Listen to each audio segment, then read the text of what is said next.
Assalamualaikum warahmatullahi wabarakatuh. Halo teman-teman Bougainville dimanapun kalian berada, salam satu hobi.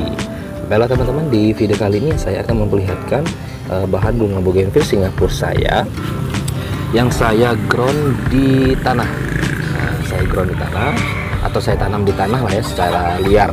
Kalau saya biarkan saja, teman-teman bisa membedakannya ya. Dulunya ini saya tanam sebesar jempol tangan, sebesar inilah teman-teman ya. Sebesar ini saya tanam, ini sekitaran umur 1 tahun lebih, dan hasilnya bonggolnya lumayan tuh, batang utamanya lumayan besar ya. Kita tidak tahu untuk akarnya di sini itu sudah besar atau tidak. Tapi kalau untuk jenis bunga Bougainville Singapura ya, untuk akarnya tentunya akan lebih menarik lagi ketimbang dari batangnya ya, karena kita akan mendapatkan hasil akar yang maksimal ketika bunga Bougainville kita itu kita ground di tanah ya, kita tanam liar di tanah seperti ini. Sekarang ya saya bisa merasakannya sendiri, sekitar 1 tahun lebih batang utamanya sudah besar seperti ini. Kalau ini jenis Bougainville Singapura yang merah pangkal, yang daunnya hijau teman-teman ya.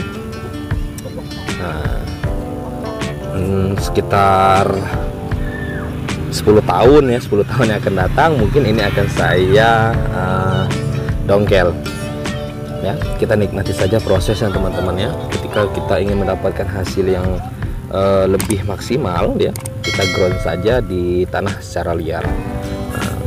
Banyak yang bilang apa perbedaan ketika bunga Bougainville itu ditanam di tanah sama yang ditanam di dalam pot. Saya jelaskan ya, ini sepengetahuan saya teman-teman ya. Kalau bunga Bougainville yang ditanam di dalam pot itu bonggolnya ya, bonggol atau batangnya itu tidak akan besar.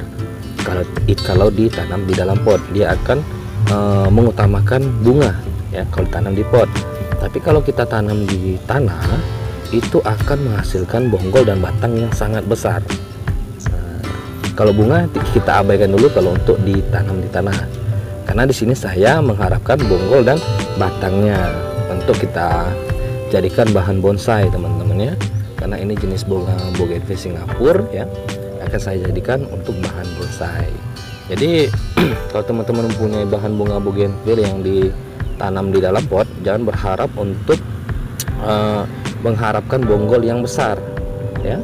Kecuali kalau teman-teman tanam di tanah secara liar, tentunya akan menghasilkan bonggol dan batang yang sangat besar.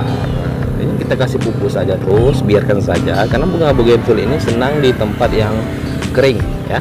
Jadi kita tidak perlu menyiramnya setiap hari, biarkan saja dia hidup secara liar, mencari makanan secara mandiri ya, tanpa kita beri rutin setiap bulan atau setiap minggu. Kalau ini setiap 6 bulan sekali atau lebih saya taburi pupuk sedikit di atas media tanam ya, media tanam bunga Bougainville ini. Jadi mungkin cukup sekian teman-temannya, semoga video saya ini bisa menginspirasi buat teman-teman semuanya. Jadi saya ucapkan terima kasih banyak, sampai berjumpa di video selanjutnya.